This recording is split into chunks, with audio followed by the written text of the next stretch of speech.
What do we have going on today, my dear? Well, I was going to do an update because it's now July 4th, actually. Happy 4th of July. But I was going to do just an update to the shade garden and just show you guys what it looks like in July. Not that much changes, but I had to do a little maintenance here and there. And then you'll see some things that are starting to go off currently. So obviously the grasses look amazing. The sedums have really started to get large. Like the color of that is just amazing. I love it. It's purple and against the green variegated grass. I love it. The hydrangeas have clusters of buds. I have spider mites on them. I have spider mites on my tree peony, so it's a little frustrating. I kind of have to go snip off some leaves and drown them. But anyway, I'm not going to focus on that right now. But I have the Summon Substance is actually getting a little too much sun this year. So we had to take a tree down, if you guys remember, last spring. And this one, I thought maybe the first year it was going to suffer a little bit, and it did. This year, it's big, it's healthy, but it does have a little bit of sunburn on the leaves. So I have to decide if I'm going to keep that there or not. Some of the coneflowers I grew from seed have lots of buds.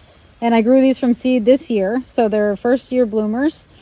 June looks great. And then the coleus is actually finally starting to fill in around Mr. Finn. He's so handsome. And my ruby spiders are going off. Look at the size of this flower. This is one of my favorite daylilies. I have these all over the place because they multiply crazy. Look at the size of this flower. Is that not that's like rich velvet red with beautiful bright yellow center. And this, I know red and yellow doesn't quite match this garden, but they're so pretty and so massive that look at all the buds. I mean, when this goes off, this will be like the focal point of the garden for at least 2 weeks. But I can't help it because it's so pretty. Is it possible the ruby spider gave you spider mites? No. Boy, you are just so clever, aren't you? Well, I'm just trying to figure out what are spider mites for. They're just nasty. They have these little webs that they spin, and then they take this cluster of leaves, and there's thousands of tiny little spiders in there, and they just. I have a cluster here, and on that tree peony. And I actually have some in my sun garden too. So I don't know if it's the rain this year that's causing them to be crazy. First, we started off with a 3-week drought, remember? And now we cannot, this is the first day it hasn't rained in a week. I'm not even kidding. Severe storms every day. The little itsy bitsy spider mites have been climbing up the water spout. Yeah, no kidding. So this, if you remember, this is was a huge plant. It actually was the same size as the Wajila that was blooming. They bloomed at the same time, but remember I said once this blooms, I would cut it back and then it just mounds up again. So this is in the process of mounding up again. It looks beautiful. The Wajila got a haircut. So that shrub in the back, I did take that down a little bit because otherwise I can't see all the things in the back, even though this garden's on a slope. So I did just shape him up a little bit, and you have to prune Wajilas right after they bloom because they build the buds for the following spring throughout the rest of this year. So you have to know timing when it comes to pruning those shrubs. But anyway, all the hooker looks great. This will actually fill in and mound, so there's a little hole there, but I'm okay with that because it's going to go away soon. And the rest of the garden looks pretty good. The grasses are getting bigger. The hostas are blooming. The hummingbirds have been loving the flowers. This is stilby. I have never been able to find anywhere else, nor have I found any other varieties or colors. This is Ostriches stilby. So it's a little more daintier and flowy than other astilbe that just kind of goes up and does that sort of rocket bloom at the top. And it has a feathered bloom on it. And it's so pretty and dainty. It's almost like fireworks. Makes me think of that today. But I love this little patch. And if I could find more, I would. I don't know if this is just a hybrid that didn't do well or that they just didn't think it had any popularity. I don't know. But anyway, so a lot of the astilbes are starting to come into bloom.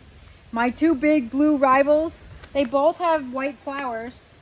The leaf is definitely larger on this one, I have to say, and it's crowding my orange marmalade. So I have to figure out if I'm going to divide that or kind of move him or move him over. I don't know. You know, I'm always revamping stuff. But anyway, everything else looks really good. The minis are starting to grow in. The grasses are good. What else did I do? Oh, I cut back the lungwort. So if you remember, I had lungwort here that was blooming with the purple and white and pink blooms, and then I cut it all back once it bloomed because it kind of lays over and looks sloppy. And then this is what happened. It mounts up again and it looks very neat and tidy. So look at Sage. So its flowers are doing this because it's rained so much. They're just sort of laying down, but those are heavy blooms too. They're heavy stalks. But look at the size of that sucker.